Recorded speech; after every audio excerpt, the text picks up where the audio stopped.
Alhamdulillah wassalatu wassalamu ala sayyidina Muhammad Rasulillah wa ala alihi wa sahbihi wa mawala wa la hawla wa la quwwata illa billah. Allahumma la sahla illa ma ja'altahu sahla wa anta taj'alu sahba awil hazna idha syi'ta sahla birahmatika ya arhamar rahimin, amma ba'd. Ibu-ibu jamaah Majelis Ta'lim Asy-Syifa yang dimuliakan, dibanggakan oleh Allah Subhanahu wa taala. Alhamdulillah kita masih diberikan kesempatan oleh Allah Subhanahu wa taala, masih digerakkan hati kita, diringankan langkah kaki kita, hingga di tengah-tengah kesibukan kita masih diberikan kesempatan hadir di majelis yang sangat dimuliakan oleh Allah dan sangat dibanggakan oleh Rasulullah Sallallahu Alaihi Wasallam. Karena tidak banyak orang-orang yang dipilih seperti kita bisa hadir di majelis yang sangat dicintai oleh Rasulullah Sallallahu Alaihi Wasallam. Dan ini menjadi saksi dan investasi akhirat kita ketika kita menghadap Allah. Kita isi pada hari Sabtu hari ini dengan melakukan dan menghadiri kajian-kajian keislaman selama beberapa menit ke depan. Pada kesempatan hari ini kita akan membahas materi kajian kita. Sekarang edisi kajiannya adalah belajar dari tokoh-tokoh perempuan Islam yang terkenal, yang dicatat dalam sejarah dan dicatat di dalam kitab suci kita. Yang pertama kita awali, karena ini masih ada bau Zulhijjah ya. Zulhijjah kan, itu Muharram kan? Kan baru baunya ini. Maka kita akan bahas satu tokoh penting, yaitu Siti Hajar. Nanti insya Allah pada kesempatan yang lain kita akan belajar dari Siti Maryam. Apa sih yang kemudian mereka dimuliakan oleh Allah Subhanahu wa taala? Siapa itu Siti Hajar? Kita sering mendengar cerita tentang Nabi Ibrahim. Nah, Nabi Ibrahim ini kita tahu adalah nabi yang banyak melahirkan para nabi. Dari jalur Ishak dan Ismail. Ini Nabi Ibrahim. Nah, salah satu istri dari Nabi Ibrahim ini adalah Siti Hajar. Nabi Ibrahim istrinya ada berapa? 2 yang ketahuan. Yang ketahuan 2. Yang tidak ketahuan ada 2, jadi ada 4. Berarti Nabi Ibrahim istrinya ada 4. Yang pertama adalah Siti Sarah. Nah, Siti Sarah ini kita sering dengar ceritanya. Nanti beliau akan diberikan seorang putra namanya Ishak. Setelah Ismail diberikan oleh Allah kepada Nabi Ibrahim melalui istri yang kedua namanya Siti Hajar. Istri Nabi Ibrahim itu yang pertama Siti Sarah. Kita menggunakan istilah Siti. Siti itu artinya Sayyidah. Sayyidati. Ditingkatlah Siti. Terus Sayyidati itu artinya tuanku, orang yang mulia. Sayyid. Kalau laki-laki Sidi, dipanggilnya Sidi dari Sayyidi. Itu Sidi. Maka ada orang namanya Sidi Ghazalbah. Pakai Sidi. Itu dari Sayyidi, disingkat. Sayyidati jadi Siti. Itu adalah orang-orang yang mulia, bangsawan di dalam Islam, namanya Sayyid. Makanya di keturunan Rasul namanya Sayyid. Sayyid atau Syarif, keturunan Rasulullah SAW, itu dipanggil Sayyid, orang yang mulia. Nah, istri kedua dari Nabi Ibrahim, Hajar. Nanti kita akan cerita siapa Hajar. Istri yang ketiga namanya Qanturah.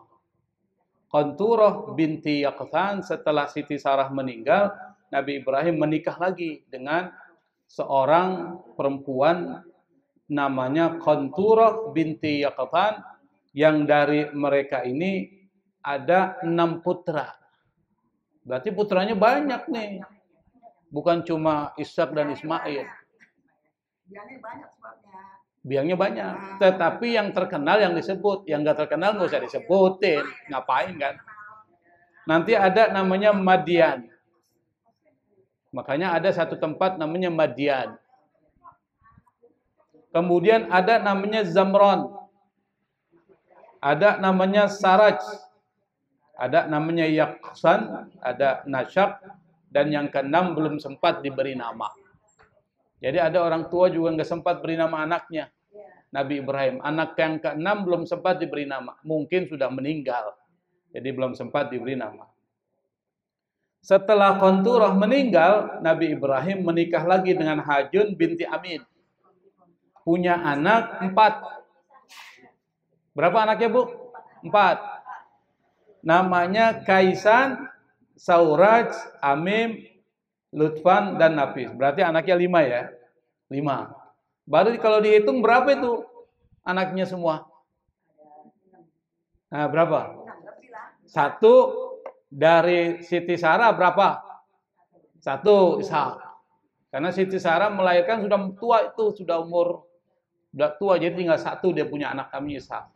Dari Siti Hajar Ismail, berarti 2 tuh. Ditambah istri yang ketiga ada 6, berapa jadinya? 6 tambah 2 8. 8 tambah 5 berarti SD-nya lulus. Nah, ini kan tambah-tambahan. 8 tambah 5 13. Berarti anaknya ada berapa itu? 13. Jadi ingat, Nabi Ibrahim bukan anaknya cuma 2, bukan. Kenapa yang disebutkan Allah 2 di dalam Al-Quran? Karena dia yang punya peran penting. Kenapa yang disebutkan di dalam sejarah cuma 2, Siti Sarah dan Siti Hajar? Karena mereka memainkan peran penting dalam membangun peradaban. Kalau yang nggak penting nggak usah disebut lah. Kan begitu ya. Kalau disebut untuk apa? Cuma banyak-banyakin tulisan aja, gitu bahasanya begitu. Jadi yang penting-penting aja yang disebut. Dan itu adalah tradisi di dalam sebuah penulisan, adalah yang memberikan pengaruh itu yang ditulis. Baik yang positif atau negatif. Kalau negatif ditulis juga untuk pelajaran. Misalnya apa? Fir'aun ditulis. Qarun diceritain. Untuk apa? Pelajaran, jangan nyontoh dia. Siapa tuh?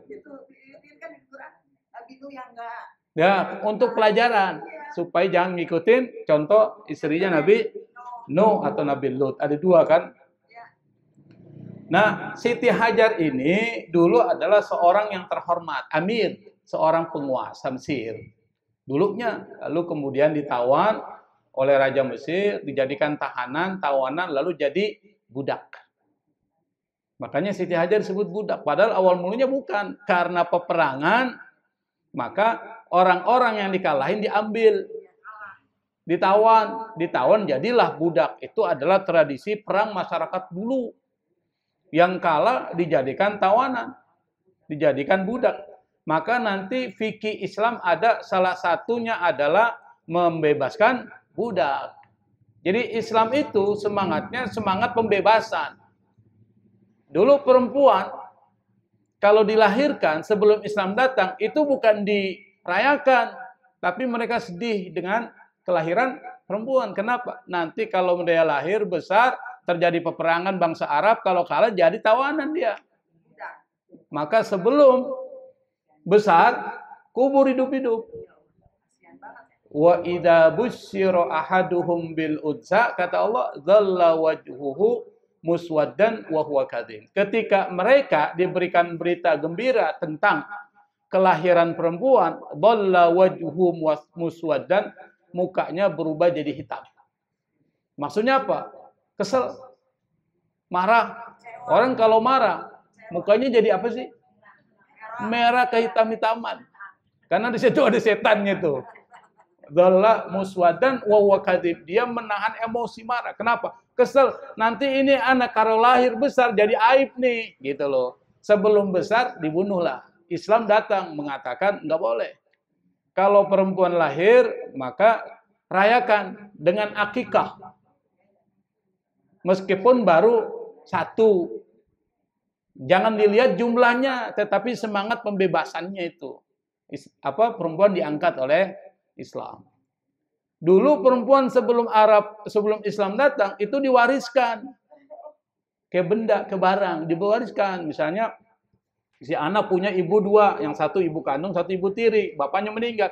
Nah, ini ibu tirinya diwarisin tuh. Kira-kira jahat nggak tuh, Bu? Jahat tuh. Nah, Islam datang nggak boleh itu. Tidak boleh seperti itu. Nah, Siti Hajar dulu adalah orang yang mulia, bangsawan, yang kemudian dia dijadikan tahanan dan dijadikan budak oleh Raja Mesir. Gelar Raja Mesir itu Fir'aun. Tapi ini bukan Fir'aun zamannya Nabi Musa. Ini zamannya Nabi Ibrahim. Beda kan nanti. Ada zamannya Nabi Ibrahim, ada zamannya Nabi Yusuf, ada zamannya Nabi Musa. Nah, yang paling terkenal Nabi Musa tuh. Karena apa? Nabi Musa melawan. Kalau Nabi Yusuf, Fir'aunnya Fir'aun bagus. Raja Mesir. Jadi Fir'aun tuh gelar raja. Kalau di sini sultan. Tahu sultan kan? Atau apalagi tuh? Kaisar. Tuh, itu gelar raja, itu bukan nama itu. Kecuali itu motor kaisar. Nah, itu nama itu kaisar. Ya iyalah kalau. Nah, Siti Sarah ini atau Raja Mesir ini kan punya budak nih, Siti Hajar. Kok bisa Siti Hajar ini bisa menjadi istri Nabi Ibrahim? Ini kita jelasin. Jadi Siti Sarah bersama Nabi Ibrahim, yang saat itu Nabi Ibrahim usianya 70 tahun. Nabi Ibrahim datang ke Mesir. Dari Babilonia datang ke Mesir. Nabi Ibrahim kan pertama di Babilonia tuh. Di mana Babilonia? Di mana Babilonia? Ada yang tahu? Kalau yang tahu dikasih 50.000. Sen, duitnya disiapin, Sen. Siap. Salah. Itu di wilayah Irak. Makanya Irak tuh peradaban kuno. Mesir peradaban kuno itu.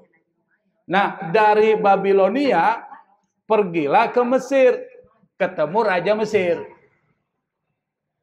Saat itu Nabi Ibrahim bersama istrinya, namanya Siti Sarah, sebelum menikah dengan Siti Hajar. Pergi ke Mesir. Siti Sarah ini terkenal cantik banget. Makanya nanti Nabi Yusuf itu mewarisi kecantikan, ketampanan dari Siti Sarah. Nah, Siti Sarah itu cantik banget. Sampai Raja Mesir yang suka istri orang nih. Dia suka istri orang memang. Jadi tertarik dengan Siti Sarah. Ditanya Nabi Ibrahim. Ya Ibrahim, siapa itu perempuan? Nabi Ibrahim menurut satu riwayat, Nabi Ibrahim berbohong. Ini adalah saudara perempuan saya. Tetapi bohongnya Nabi Ibrahim bohong benar sebenarnya. Masih saudara juga, tapi jauh. Satu, masih saudara jauh, tapi dibilang ini saudara saya. Oh, kalau itu kejauhan. Kita juga saudara Nabi Adam, tapi kejauhan. Buktinya apa? Nggak bisa saling mewarisi kan? Berarti saudaranya kejauhan. Agama aja deh. Dengan Yahudi juga saudara kan, satu Adam. Nah, Siti Sarah ini membuat Raja Mesir tertarik. Yang namanya raja, pasti dia mau ambil aja tuh. Iya. Nabi Ibrahim itu doa sama Allah. Tahan Fir'aun Mesir ini untuk mengganggu istri saya. Jadi pada saat ketika Raja Mesir ini ingin menyentuh Siti Sarah, tangannya langsung kaku, gak bisa bergerak.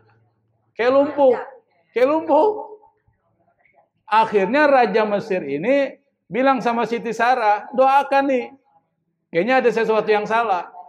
Siti Sarah doa sama Allah, tangannya Fir'aun atau Raja Mesir Itu kemudian kembali normal lagi. Udah kembali normal, dia mau godain lagi tuh tangan. Langsung kaku lagi tuh.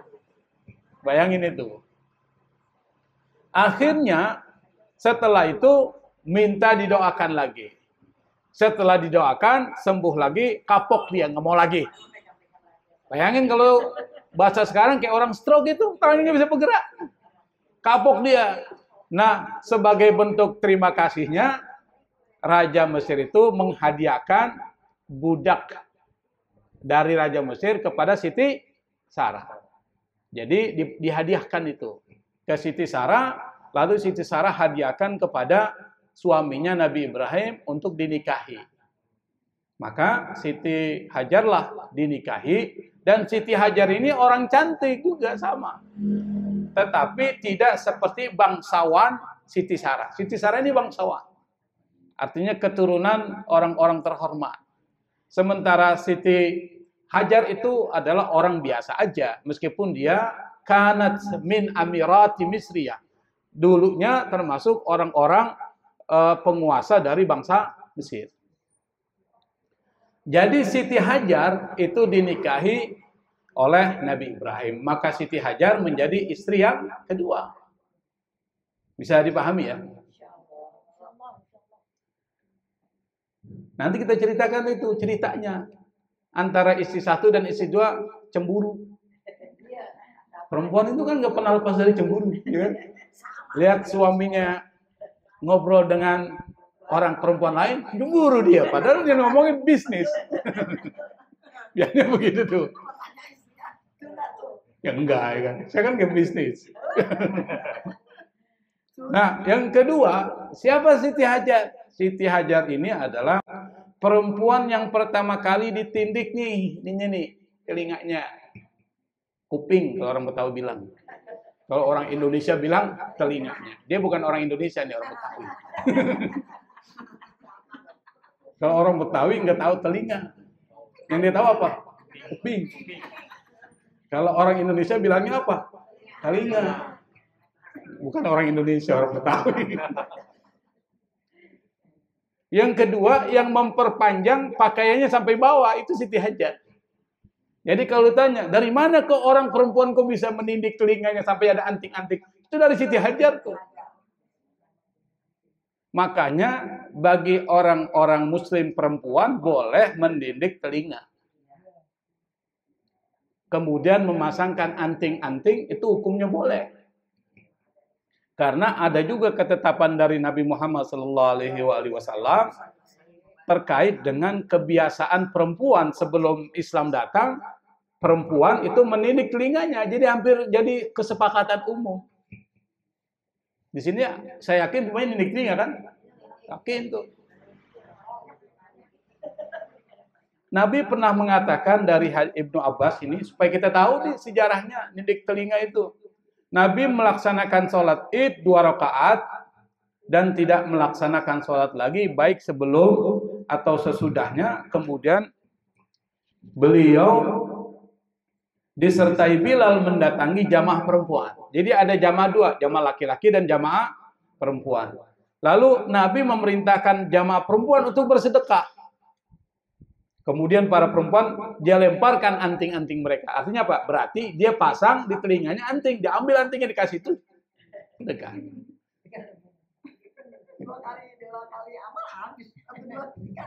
Makanya beli yang banyak. Kalau cuma satu ya habis. Kan kontrakan masih banyak. Jadi yang pertama kali mendidik telinga adalah Siti Hajar. Nanti kita ceritakan kenapa kok Siti Hajar mendidik telinganya. Bagi laki-laki nggak boleh. Tuh, laki-laki nggak boleh. Kenapa? Karena mendidik telinga khusus buat perempuan. Kalau laki-laki mendidik telinganya seperti orang-orang zaman sekarang tuh, itu sama dengan menyerupai perempuan. Sementara menyerupai perempuan itu dilarang tuh oleh Nabi. Bahkan dilaknat. Nabi mengatakan la'ana Rasulullah sallallahu alaihi wasallam al-mutasyabbihina minar rijal. bin nisa. Rasul melaknat. Siapa yang dilaknat? Al-mutasyabbihin minar rijali bin nisa. Laki-laki yang meniru perempuan. Misalnya apa? Ini telinganya ditindik nih. Apalagi sih? Hidungnya dikasih begitu tuh. Kayak orang India itu. Apalagi? Banyak lah. Pokoknya yang menjadi ciri khas perempuan kalau ditiru laki-laki itu dilarang. Apalagi bencong tuh. Ini bencong. Kalau hunsa, ada beda unsa dengan hunsa. Yang satu pakai hamzah, itu perempuan. Kalau pakai ha, hunsa, itu benar-benar bencong dia. Bahasanya bukan bencong, banci. Apa sih bedanya banci dengan bencong? Sama ya? Kalau banci itu memang dari lahir. Kenapa? Yang memang dia punya kelaminnya dua. Itu namanya hunsa. Yang seperti itu dilihat yang paling dominan. Kalau dominan laki-laki, laki-laki dia. Kalau dominan perempuan, ke perempuan. Nah, hunsa ini nggak ada masalah karena dia memang dari Allah. Tapi yang berusaha menyerupai perempuan bencong tuh. Nah, pertama gaya-gayanya, kemudian dan seterusnya itu dilaknat tuh oleh Allah kalau dia nggak taubat itu. Makanya ada di YouTube tuh bencong nonton film siksa kubur, siksa neraka, langsung taubat dia jadi laki-laki. Kenapa? Dia takut kalau apa yang dia lakukan ini bisa membuat dia nanti masuk neraka dan disiksa. Akhirnya sekarang taubat dia.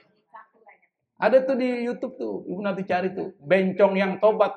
Ditulis ya, bencong yang tobat karena nonton film siksa neraka. Itu ada tuh. Berarti dia tahu kalau jadi bencong-bencongan tuh jadi-jadian, itu nggak boleh. Dan itu dilaknat oleh Nabi Muhammad SAW, dilaknat oleh Allah Subhanahu wa Ta'ala. Termasuk perempuan yang niru laki-laki. Itu nggak boleh. Perempuan niru laki-laki misalnya. Kalau rambut pendek saya nggak tahu tuh apa niru laki-laki apa enggak ya kan. Pokoknya meniru lah apa yang khas laki-laki ditiru. Nah itu yang tidak boleh. Kata seorang penulis kitab ya, namanya Ibnu Abidin. Ini untuk memperjelas saja nih. Saqbul udhumi li ta'alikil qarti min zinatin nisa fala yahillu lidzukur.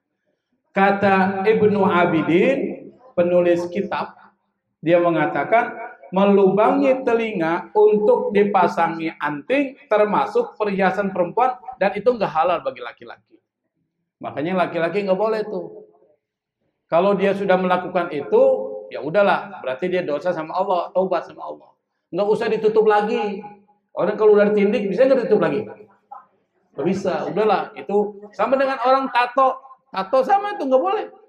Kalau seandainya laki-laki itu sudah menato badannya, lalu kemudian dia taubat saja. Bagaimana Ustaz wudunya?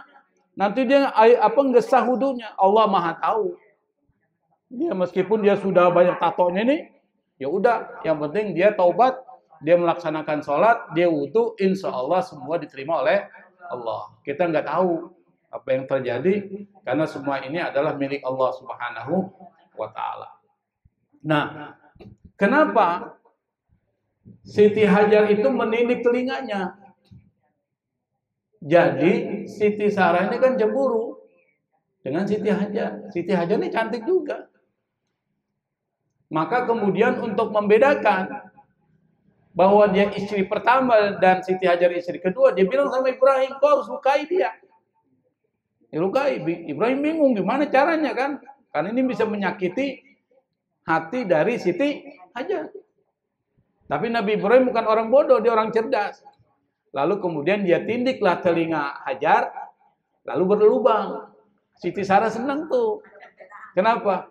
Ada bedanya. Lalu kemudian supaya kelihatan bagus, Siti Hajar dikasih anting-anting. Siti Sarah bilang, bagus juga kalau pakai anting-anting tuh. Dia cemburu lagi yang kedua. Kayaknya nggak selesai cemburunya nih. Akhirnya setelah dia cemburu, dia bilang sama Nabi Ibrahim, karena Nabi Ibrahim punya anak dari Siti Hajar, namanya Ismail, masih di dalam persusuan, disuruh pergi. Nabi Ibrahim sayang sama istrinya, istri pertama. Akhirnya Allah juga perintahkan Nabi Ibrahim lalu pergi meninggalkan Palestina menuju satu tempat. Yang tempat itu nggak ada tumbuh-tumbuhan, nggak ada air, nggak ada orang. Nah, ini kan coba ibu dibawa suaminya di padang pasir ditinggal, marah nggak, Bu? Nggak ada tumbuh-tumbuhan, nggak ada orang, nggak ada rumah, nggak ada air. Marah nggak? Nah, Siti Sarah karena cemburu, dia bilang sama suaminya itu. Akhirnya Nabi Ibrahim, dan ini juga perintah Allah, dibawalah Siti Hajar dari Palestina. Di Palestina kan tempatnya Nabi Ibrahim juga. Karena Nabi Ibrahim bawa dari Mesir Siti Hajar dan Siti Sarah ke Mesir, ke Palestina. Akhirnya dari Palestina yang sekarang banyak konflik nih, dibawa ke satu tempat, biwadin ghairi dzar'in inda baitikal muharram. Di satu lembah yang tidak ada tanam-tanaman, yang nanti di situ ada Baitullah. Ada hikmahnya nanti. Nanti di dalam surat Ibrahim dijelaskan itu. Akhirnya dibawalah oleh Nabi Ibrahim Siti Hajar di satu lembah. Nabi Ibrahim langsung letakkan bekal makanan, korma dan air untuk Siti Hajar, lalu dia pergi. Nggak pakai ngomong lagi pergi. Bayangin, Bu, nggak ngomong sama sekali. Taruh, kabur aja, Bu. Sebelum dia taruh, Siti Hajar dan anaknya yang masih dalam persusuan, Nabi Ismail, Nabi Ibrahim berdoa. Dan doa itu ada dalam surat Ibrahim ayat 37. Coba dicari itu. Siapa yang bawa HP? Surat Ibrahim, surat ke-14. Surat yang ke-14. Ada yang bawa ya. Surat Ibrahim. Iya, Pak Haji itu di surat ke-14. Oh, dia tahu artinya? Saya artikan. Memang enak kalau jadi jamaah enak. Iya. Saya ngartikan. Ayat 37. Ibrahim. Ada.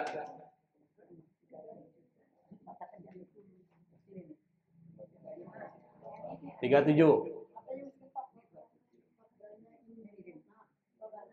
Yang udah tunggu juga. Ada artinya. Ada apa? Ya, baca. Pakai ini.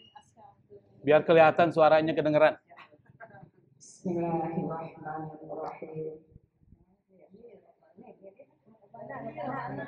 Yang HP nanti terjemahnya ya. Ada terjemahnya? Nanti yang pakai HP. Rabbana. Iya.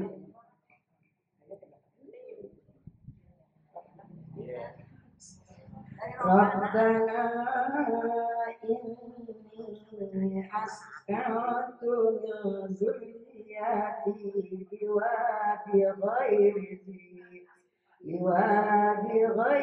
zi zar'in 'inda baitikal muharram. Rabbana liqimus sholata faj'al af'idatan minan nas tahwi ilaihim warzuqhum minas samarati la'allahum yashkurun. Coba ya. Coba artinya. Wahai Allah, sesungguhnya aku telah menempatkan sebagian keturunanku di lembah yang tidak mempunyai tanaman di dekat rumah Engkau Baitullah. Yang dihormati dia Allah, yang demikian itu agar mereka melaksanakan sholat, maka jadikanlah hati sebagian manusia cenderung kepada mereka dan berilah mereka rezeki dari buah-buahan, mudah-mudahan mereka bersyukur. Nah, ini doa Nabi Ibrahim tuh. Pas sampai di satu lembah, Allah yang perintahkan itu, tempatin di situ aja. Ditaruhlah Siti Hajar dan anaknya yang masih kecil, masih menyusui di situ. Lalu Nabi Ibrahim berdoa, doanya nih. Rabbana inni askantum min dzurriyyati, ya Allah, aku tempatkan sebagian dari keturunanku sebagian. Biwadin, di satu lembah, ghairi dzi zar'in, yang tidak ada zar itu tanaman. Inda baitikal muharram, dekat dengan rumahmu yang suci, yaitu nanti Baitullah. Yang ada tempatnya nanti ditinggikan oleh Nabi Ibrahim. Rabbana, ya Allah, semoga mereka nanti menegakkan sholat. Maka jadikanlah hati sebagian dari orang itu cenderung ke sana. Akhirnya orang pada banyak pergi haji.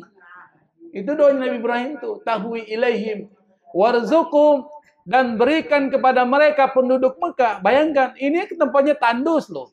Gersanggar tanaman, doa Nabi Ibrahim, farzuqhum minas samarat. Berikan rizki kepada mereka buah-buahan. Sekarang buah-buahan apa aja ada di Mekah?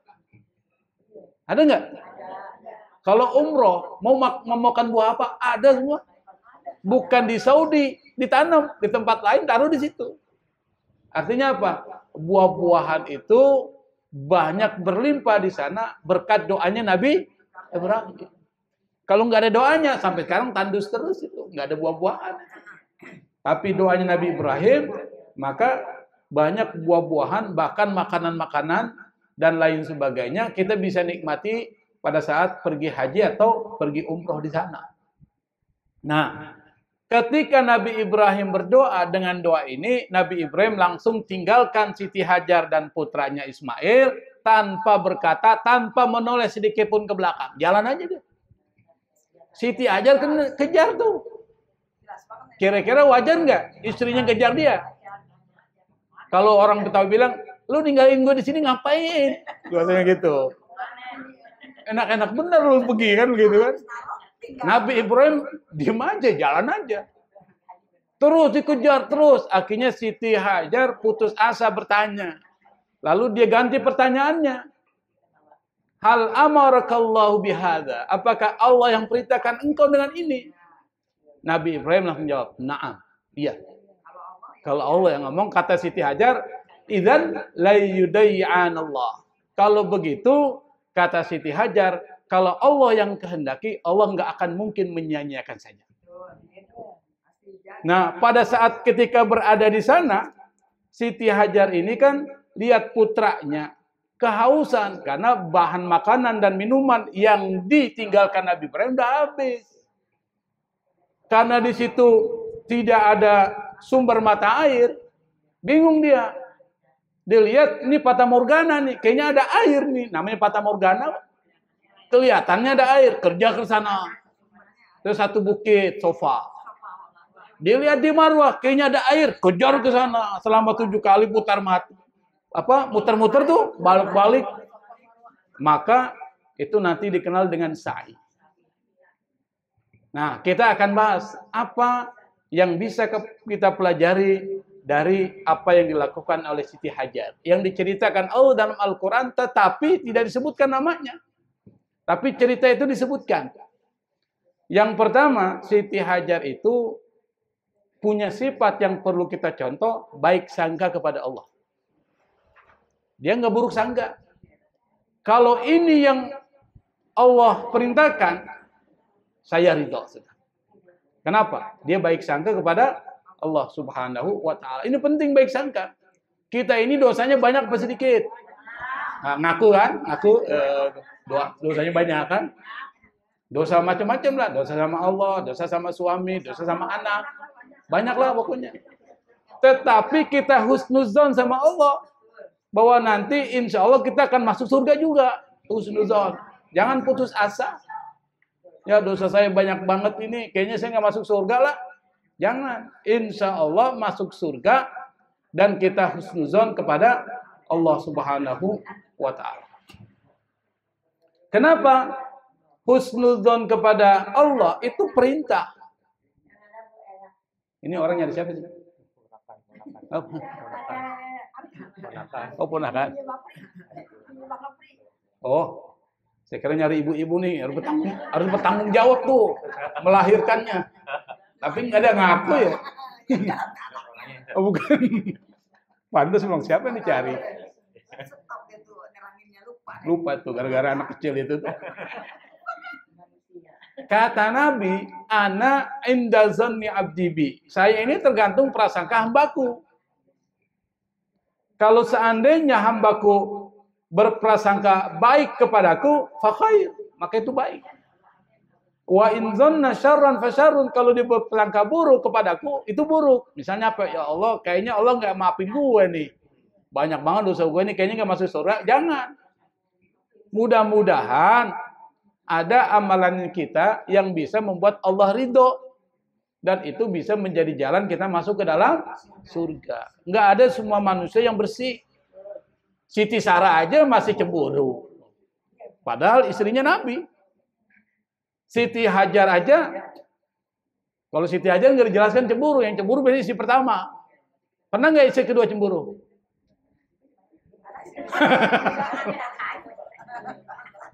Bisa jadi. Karena Nabi Ibrahim kawin lagi ketiga itu kan konturo. Bisa jadi. Nah, ada satu cerita yang menarik nih. Nah, cerita ini terkait dengan ada beberapa perampok ya. Ini soal husnuzon ini. Nah, perampok ini satu ketika dia merampok banyak barang yang dirampok nih. Lalu kemudian masuklah ke dalam sebuah restoran. Yang restoran itu menyediakan juga penginapan. Jadi restoran juga ada penginapannya. Supaya nggak ketahuan dia perampok, pada saat dia masuk dia bilang, kami ini semua adalah mujahidin fisabilillah. Kami ini adalah orang-orang yang sedang berperang di jalan Allah. Maksudnya tentara gitu loh. Nah, tanpa rasa curiga, pemilik penginapan ini ya persilakan aja masuk. Bahkan dia layani benar-benar. Karena ini mujahid ini. Kalau dilayani dia dapat pahala. Dan dia dapat barokahnya. Sama dengan misalnya orang yang belajar tuh. Itu disantuni. Kenapa? Karena dia menuntut di jalan Allah ilmu. Jadi harus dibantu misalnya. Dan seperti itu Islam. Dibantu. Kayak pesantren itu dibantu. Kalau memang susah kasih bantuan. Supaya mereka bisa belajar dengan baik tanpa memikirkan biaya. Termasuk pemilik penginapan ini, dia baik sangka aja kepada orang itu. Akhirnya dia siapkanlah semua yang dibutuhkan, makanan, minuman. Sementara dia punya anak, anaknya lumpuh. Lumpuh akhirnya. Setelah orang itu selesai makan dan minum, kan masih ada sisanya tuh air minum tuh. Dia pun menginaplah di situ. Air minum itu sisa dari orang pencuri dan perampok itu yang ngaku mujahid. Dia ambillah karena dia husnuzan sama Allah. Dia ambillah air itu, dia usap ke kaki anaknya yang lumpuh. Sembuh. Padahal ini perampok nih. Dan bagi Allah nggak penting dia perampok atau bukan, tetapi karena dia baik sangka kepada Allah Subhanahu wa taala dan baik sangka kepada orang, nggak pernah curiga. Akhirnya air itu dioleskan ke anaknya dan anak itu sembuh karena husnuzonnya orang itu kepada Allah dan kepada orang lain. Makanya kita kepada orang husnuzon juga. Jangan curiga mulu, husnuzon, baik sangka. Mudah-mudahan aja dia nggak begitu.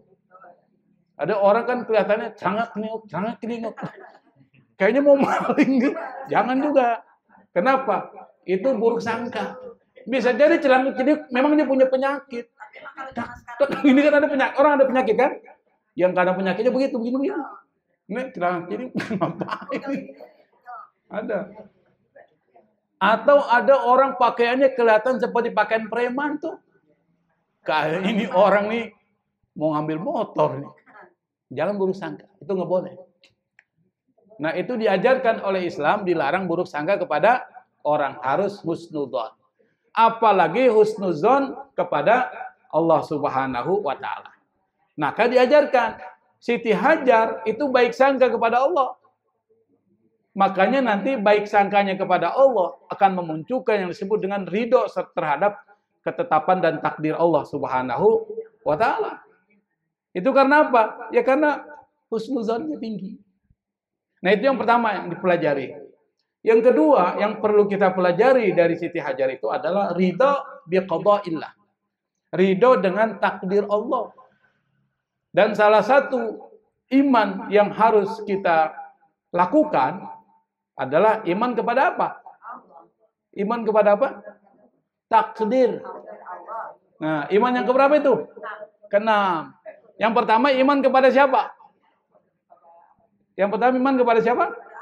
Allah. Kedua, malaikat-malaikatnya. Ketiga, kepada Nabi dan Rasulnya. Keempat, kitabnya. Yang kelima, hari kiamat, hari akhir. Yang keenam, takdir. Nah, jadi percaya kepada takdir Allah itu iman, bagian dari iman. Kalau Anda nggak percaya sama takdir, iman Anda dipertanyakan. Apa itu takdir? Ketetapan Allah yang sudah Allah tetapkan di zaman lampau. Itu namanya qadha. Nanti ada qadha dan qadar. Itu beda tuh. Kalau qadha, Allah sudah tetapin di satu tempat namanya Lauhil Mahfuz. Kita ini duduk di sini, ini sudah ketentuan Allah.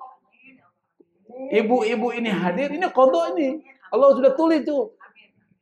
Tetapi kalau qadar, itu tergantung masing-masing individunya. Orangnya, itu qadar tuh. Mau pinter nggak? Belajar, itu qadar namanya tuh.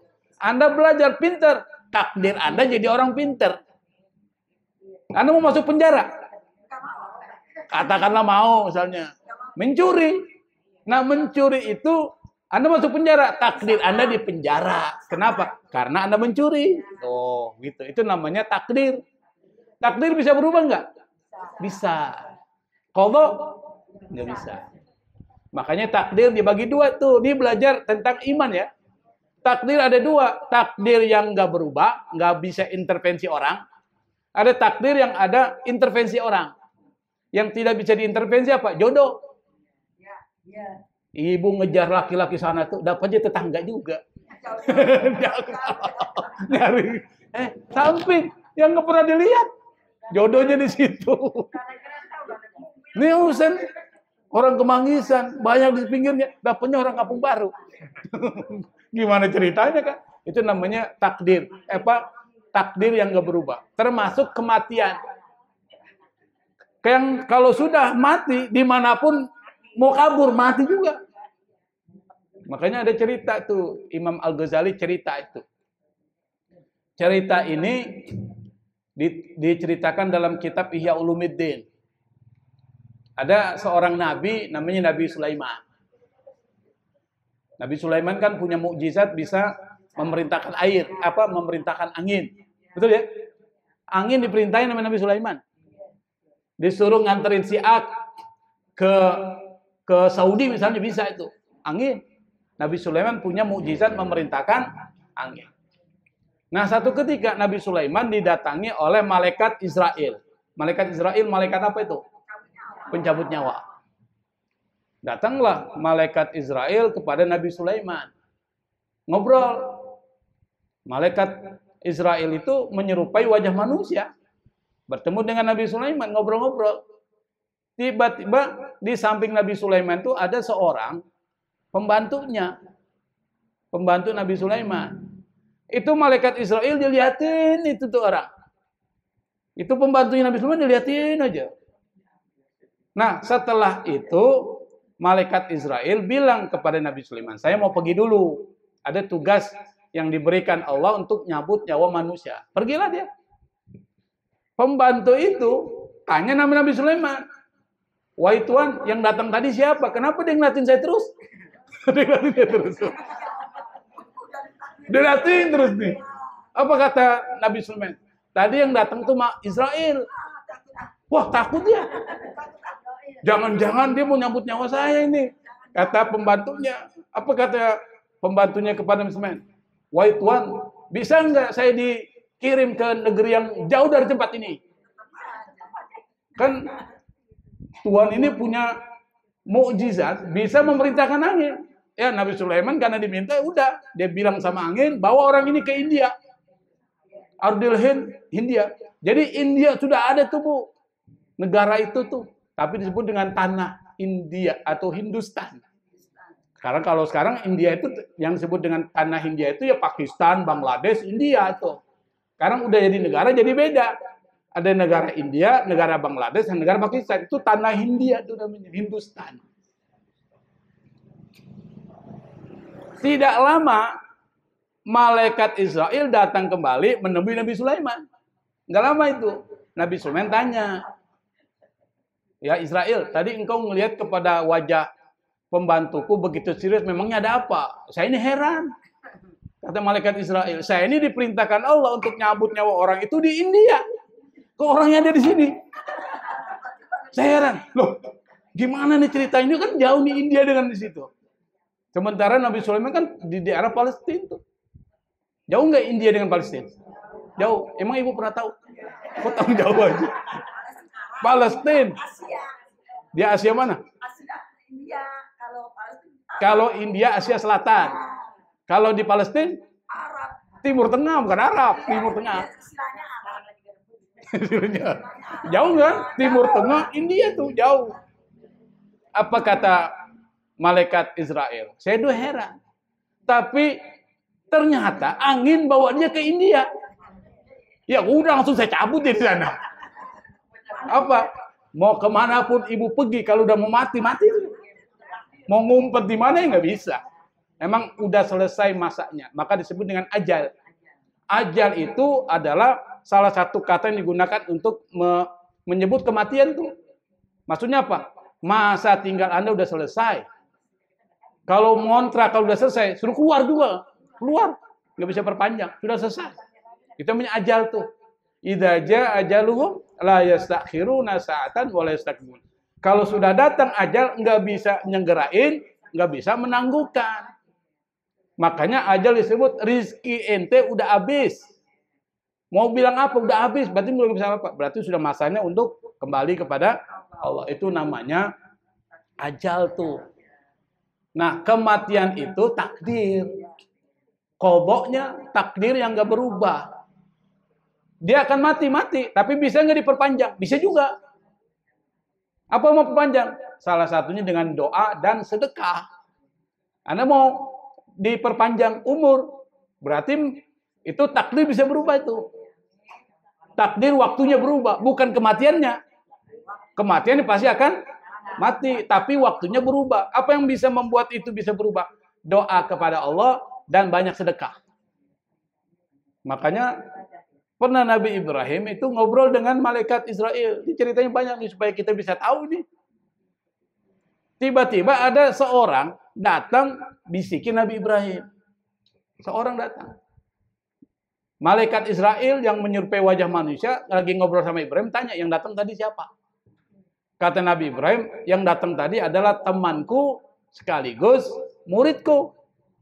Maksud kedatangannya apa? Kata Israel. Apa kata Israel? Kata Nabi Ibrahim. Kata Israel. Kata Nabi Ibrahim. Nabi Ibrahim bilang, tadi dia datang beritahu ke saya dan sekaligus ngundang. Besok dia mau kawin.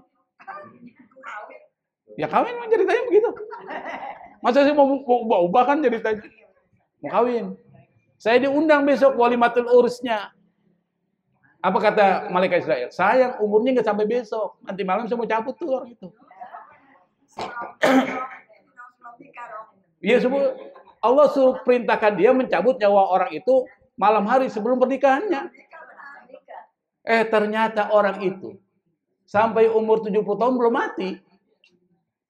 Ketika Nabi Ibrahim bertemu dengan malaikat Israel, Nabi Ibrahim tanya lagi. Dulu kau bilang katanya besok umurnya udah nggak ada. Kok dia besok saya datang kawinan masih berlangsung. Sampai usia 70 tahun masih ada dia. Apa kata malaikat Israel? Memang saya disuruh oleh Allah untuk nyambut nyawa orang itu malam hari sebelum pernikahannya. Tapi karena dia bersedekah, setengah hartanya dia sedekahkan sebelum perkawinannya, Allah putuskan perpanjang dia umurnya. Tuh, berarti kematian bisa ditunda dengan sedekah. Makanya dengan doa juga, makanya ada umurnya, ada doanya. Allahumma tawil umurana fi taatillah, dalam ketaatan kepada Allah, itu doanya. Kalau seandainya nggak bisa diperpanjang, tentu nggak ada doa itu dong. Nggak ada doa itu. Makanya kalau kita ingin diperpanjang umur kita, ya salah satu caranya adalah banyakin sedekah.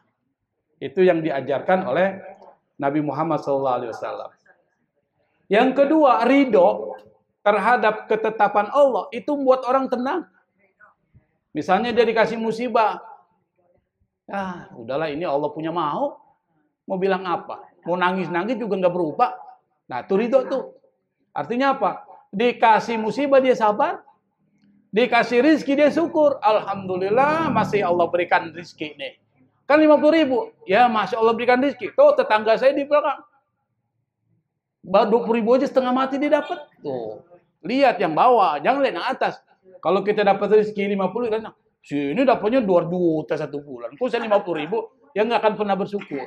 Jadi harus bersyukur, mensyukuri apa yang diberikan oleh Allah Subhanahu wa Ta'ala. Itu adalah buah dari ridho. Jadi kalau orang ridho dengan ketetapan dan ketentuan Allah, hati tenang. Tenang nggak, Bu? Misalnya motor dicuri orang, ya memang udah takdirnya tuh motor dipilih orang. Enak nggak hati kita? Tapi kalau kita nggak terima, kurang ngajar nih orang, macam-macam nih, maki-maki. Kira-kira kalau kita ngomong gitu, motor kembali nggak? Nah, nggak juga. Nah, maka diajarilah ridho dengan ketentuan Allah. Kata para ulama, di akhirat nanti tidak ada derajat yang lebih tinggi daripada yang dimiliki oleh orang-orang yang ridho kepada Allah dalam segala keadaan. Jadi orang yang ridho kepada Allah, derajatnya Allah angkat. Seperti Siti Hajar nih ridho dengan ketentuan Allah. Dia nggak ngeluh. Dia nggak komplain kepada suaminya. Kalau ini adalah ketetapan Allah, saya ridho dunia dan akhirat. Itu Siti Hajar. Bayangkan, di padang pasir nggak ada makanan, nggak ada minuman, nggak ada air, nggak ada orang, nggak ada pohon-pohonan. Dia ridho kalau ini adalah perintah Allah, ketetapan Allah. Saya nggak bisa nolak, saya nggak bisa komplain. Jalanin aja. Nah, itu yang dimaksud adalah sifat dari Siti Hajar. Barang siapa yang dianugerahi sifat ridho, maka ia telah mendapatkan derajat yang paling utama. Maka Nabi ngajarin tuh doanya supaya kita jadi doa, menjadi orang yang ridho. Mau tahu nggak doanya? Mau dibaca nggak tuh doanya? Baca. Apa? Nabi mengatakan, nanti dikirim di grup ya. Allahumma raddini biqada'ik wa sabbirni ala balaik wa auzi'ni syukra na'maik. Kata Nabi ngajarin kepada umatnya, ya Allah, jadikan aku ridho dengan segala ketetapan dan keputusanmu. Yang kedua, wa sabbirni ala balaik, dan jadikan aku sabar terhadap semua musibahmu. Wa auzi'ni syukra na'maik, dan jadikan aku selalu mensyukuri nikmatmu. Jadi hidup ini cuma dua, Bu. Dapat senang, dapat susah. Sekarang ini lagi senang atau lagi susah? Senang apa susah? Kelihatannya banyak yang susah ini. Kelihatannya.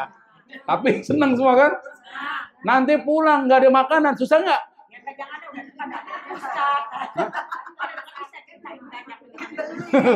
Misalnya pas pulang ke rumah nggak ada apa-apa. Suami nggak punya duit, mau beli makanan. Susah nggak tuh? Nah, hidup ini dua. Kalau nggak senang, susah. Bagi orang Islam, kedua ini semuanya jadi baik. Tuh, nggak ada yang negatif, semuanya positif. Kalau dia susah, lalu dia sabar, itu kebaikan. Kalau dia lagi enak-enak dapat apa? Anak kos bayar kosan, kan lagi banyak duit tuh, ya kan? Lagi enak nih, dia bersyukur, maka itu adalah kebaikan. Jadi nggak ada tuh bahasanya saya lagi susah nggak enak nih hidup, nggak, semuanya enak. Ajaban li amril mukmin, kata Nabi, sungguh ajaib orang beriman. Kalau ditimpa musibah dia sabar, di kebaikan. Kalau ditimpa rezeki yang banyak, kenikmatan, dia bersyukur, itu adalah kebaikan. Makanya doanya tadi tuh, Allahumma raddini biqadaik, ya Allah jadikan aku ridho dengan ketetapanmu, dan jadikan aku sabar terhadap musibahmu, dan jadikan aku bersyukur terhadap nikmatmu. Cuma dua aja. Nabi pas itu doain. Kenapa? Keadaan kita nggak akan lepas dari dua ini. Kalau enggak senang, susah. Kalau enggak susah, senang. Doakan. Kalau senang, kita bersyukur. Kalau susah, kita bersabar. Itu pahala semua. Dan yang terakhir adalah jangan mudah putus asa seperti Siti Hajar. Meskipun anaknya itu kehausan, nggak ada air, tapi tetap berusaha dia. Ikhtiar, lari ke sana, lari ke sini, lari ke sana, sampai kemudian Allah perintahkan malaikat Jibril untuk menggali satu sumur melalui kakinya Nabi Ismail tuh dibentak-bentakan, di situ digali tuh. Disitulah kemudian menjadi air yang barokah. Maksudnya barokah itu apa? Bertambah kebaikan. Itu barokah itu. Sampai sekarang sumber mata air itu terhenti nggak? Enggak. Yang kedua, airnya bisa menyembuhkan. Itu namanya barokah. Kenapa air sumur Zam-Zam itu bisa menyembuhkan? Karena setiap saat, setiap waktu itu orang banyak berzikir kepada Allah Subhanahu wa Ta'ala, zikir. Coba kalau orang ke Mekah, ada nggak yang tidak berzikir tuh? Dia tawaf, labbaik Allahumma labbaik. Lalu dia Rabbana atina fid dunya hasanah wa fil akhirati hasanah wa qina adzabannar. Doa terus zikir. Dia putar tuh tawaf tuh. Air ini ada di dekat Ka'bah tuh. Mengalir tuh. Kalau setiap hari, setiap saat banyak orang berzikir kepada Allah, air itu merespon tuh. Merespon tuh. Seperti ini nih. Ini air ini yang ada di sini merespon nih. Ucapan-ucapan baik direspon. Makanya saya minum sekarang. Bismillahirrahmanirrahim. Itu direspon kan? Baik. Hah? Yang bisa. Kalau nggak bisa nggak jadi ustaz. Haus. Kenapa? Ada satu penelitian, Bu. Makanya di zaman Nabi ada orang ngobatin pakai air kan? Loh kok bisa? Kok air bisa menyembuhkan? Karena air itu merespon ucapan. Kalau yang dikatakan yang baik-baik, direspon itu. Ini bisa berubah strukturnya. Cuma kita nggak lihat. Yang bisa melihat itu adalah alat yang bisa memoto itu. Apa namanya? Alat fotografi yang canggih. Kalau alat foto kamera nggak bisa. Tapi fotografi itu berubah. Kalau kita katakan Bismillahirrahmanirrahim, dia berubah. Kalau di kata-kata ini air, yang ngomong yang jorok-jorok, berubah juga. Itu yang merespon. Jadi ada satu riset ini, terakhir ya. Nah, saya lihat sudah pada lapar ini. Jadi ada satu penelitian. Ini penelitian dilakukan oleh seorang ilmuwan Jepang. Sebelum dia meneliti, dan pada saat meneliti, dia bukan muslim, non-muslim. Namanya Dr. Masaru Emoto. Bukan Ajinomoto nih. Dr. Masaru Emoto. Jadi dia seorang ilmuwan. Dia cuma tertarik aja. Kira-kira air ngerespon ucapan gak sih? Air tuh. Yang kita omongin direspon gak? Dia cuma ingin tahu itu. Lalu dia siapin 2 buah gelas tuh. 1 gelas diisi air. Dia ucapin perkataan-perkataan yang baik. Karena dia bukan orang Islam. Jadi bukan baca Quran itu. Yang satu perkataan-perkataan yang kotor. Dicaci maki itu air. 2 tuh. Berarti diberikan perlakuan yang beda. Yang satu dihormati, yang satu dimaki-maki. Setelah itu dibekukan. 1 malam dibekukan. Setelah dibekukan dipoto. Dengan alat fotografi yang sangat canggih tuh. Yang bisa melihat kepada hal yang paling kecil. Kan ada tuh. Kita nggak punya lah, itu mahal itu. Setelah dipoto, ternyata air yang diberikan kalimat-kalimat yang positif tuh. Itu memperlihatkan gambarnya indah sekali. Sementara air yang dikata-kata itu, dicaci maki itu air, memperlihatkan gambar yang berantakan. Dan itu ada fotonya. Karena penelitian ini sudah dibukukan. Nama bukunya adalah The Power of Water. Kekuatan air. Pakai bahasa Inggris, tapi diterjemahin ke bahasa Indonesia, ada bukunya. The Power of Water. Kalau lengkapnya, The True Power of Water. Jadi kekuatan sejati dari air. Sudah diterjemahkan. Udah lama itu. Saya punya bukunya. Akhirnya di sini disimpulkan ternyata air ngerespon ucapan tuh. Makanya Nabi suruh kita kalau ngomong yang baik-baik aja. Jangan suka ngatain orang. Kenapa? Karena di dalam diri kita ini ada apa nih? Ada darah. Darah itu air atau bukan? 80% tubuh kita semuanya cairan. Kalau kita ngomong yang negatif, ngomongin orang, nyaci maki orang, maki-maki orang, itu direspon oleh darah ini. Sehingga darah ini naik turun tuh. Kalau darah naik turun, bahaya tuh. Kenapa? Orangnya gelisahan. Karena orang yang suka ngatin-ngatin orang itu hidupnya gelisah. Karena gelisah naik turun tuh. Kalau orang naik turun kira-kira gimana tuh? Bahaya itu. Dikit-dikit opname, dikit-dikit opname. Kenapa? Naik turun. Nah, itu masalahnya. Jadi ada pengaruh ternyata. Tapi kalau kita setiap hari baca Quran, ada nggak perkataan yang lebih baik dari Quran? Nggak ada kan? Maka Nabi perintahin perbanyak baca Quran. Karena Al-Quran direspon oleh tubuh kita. Maka itu menjadi bagus, menjadi positif. Orang yang baca Quran itu tenang. Cobalah praktekin. Kalau kita baca Quran, ada yang gelisah. Tenang, baca enak kok. Nanti habis baca Quran, Sadaqallahul Adzim, gelisah lagi kan? Kenapa? Ya pada saat membaca enggak gelisah. Karena Al-Quran mengatakan apa? Ala bizikrillahi tatmainnul qulub. Dengan zikir kepada Allah hati menjadi tenang. Nah, zikir kepada Allah baca Quran. Nah, dari penelitian Dr. Masro Emoto ini masuk Islam dia.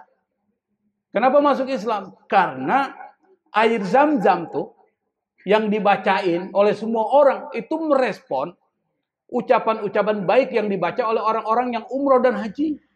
Makanya air Zam-Zam itu bisa menyembuhkan. Kalau kita mau minum air Zam-Zam disuruh apa itu? Doa. Maka Nabi mengatakan ma'u Zam-Zam lima syuriba minhu. Air Zam-Zam itu tergantung niat orang yang meminumnya. Misalnya minum, ya Allah berikan kesehatan, minum. Kenapa? Karena air Zam-Zam itu air barokah. Banyak perkataan-perkataan yang baik itu direspon oleh air Zam-Zam. Bayangkan dari dulu sampai sekarang perkataan yang baik-baik semua direspon. Kira-kira barokah gitu? Barokah. Makanya kalau kita mau minum setiap pagi nih Bu, nih setiap pagi nih habis subuh misalnya. Enggak, saya nggak kasih contoh nih. Nanti dikritik nih sama Jiko. Ini dibacain, misalnya dibacain apa? Pertama, kul a'udzu birabbil falaq, kul a'udzu birabbin nas. Sebelumnya baca Fatihah, baru baca ayat kursi, baru ditiupin, baca bismillahirrahmanirrahim. Nawaitu syifa bi barakatil Mustafa. Jadi niatin gitu. Nawaitu syifa, saya niat ini penyembuhan bi barakatil Mustafa dengan keberkahan Nabi Muhammad SAW. Jadi pertama dibaca apa tuh? Al-Fatihah. Baca kulhu. 1 kali boleh. 200 kali juga nggak apa-apa. Akhirnya nggak jadi minum tuh. Al-Falaq. An-Nas. Ayat kursi. Lalu setelah itu ditiupin. Tiup. Jangan diludahin. Udah, bukan ditiupin. Gitu. Kalau udahin lain nanti berbau dengan air ludah. Nah, setelah ditiupin baru baca Bismillahirrahmanirrahim. Nawaitu syifa bi barakatil Mustafa. Gampang kan? Coba diulangi. Nawaitu bi barakatil Mustafa. Minum, habis baca itu baru diminum. Itu saya selalu begitu. Boleh. Apa? Salawat salam. Nah, itu salah satu cara supaya kita bisa penyembuhan namanya self healing. Apa self healing? Penyembuhan secara individu dengan membaca ayat-ayat Allah, membaca ayat-ayat Al-Qur'an. Itu self healing tuh, baca.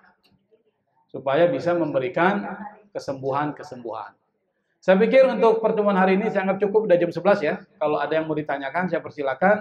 Wallahul musta'an. Assalamualaikum warahmatullahi wabarakatuh.